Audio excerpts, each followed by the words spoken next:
Hi everyone. So this is a recording on shoes for cross country or just running in general.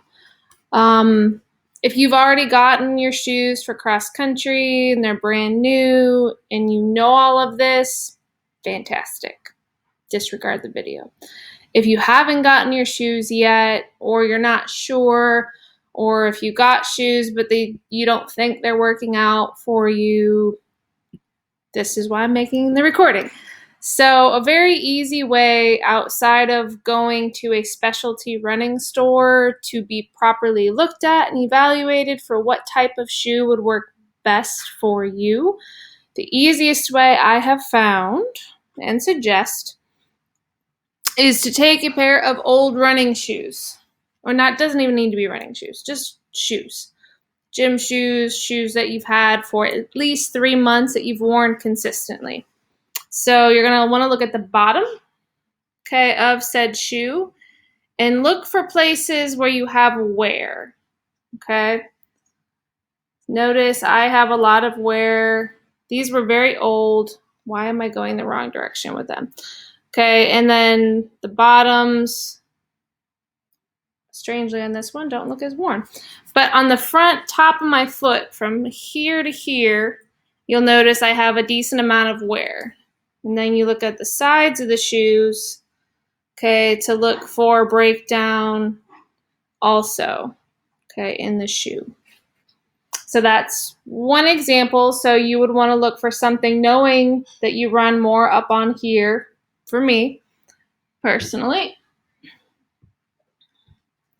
And then you want to make sure you look at both shoes to make sure that it does look consistent. It wasn't just a one-off that maybe one foot you do wear heavily on and the other not as much. For example, this is my right shoe, and it's hard to tell in this video, but it is more worn. Okay, on the right side, I run a little more heavy on one foot than another.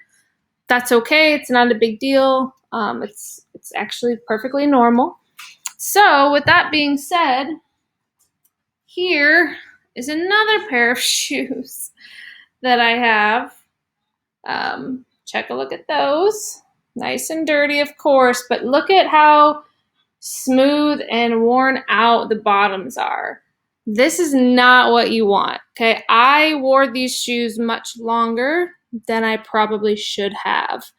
Okay, and I took advantage of the fact, well, you'll notice the difference between the first pair and this is you'll notice this is much thicker of a sole, okay? But you can still see all the breakdown when you look on them, okay? Something else you will notice on these, was it on these? Okay, a little bit. Some shoes, the material isn't all that strong, and depending on your foot and how your foot wears in your shoe, this is actually like a cut, like a hole, okay? That means my foot was going out to the side and the material itself broke down, wasn't strong enough, although it seems like it must have ripped at some point. That's a little excessive. But in my old running shoes, frequently I would have a hole on a toe area, like usually around here, because when you run, your toes move. Your whole foot moves in your shoe. You don't know it. You're not paying attention. But it does, and it can create holes in the fabric the longer you wear them.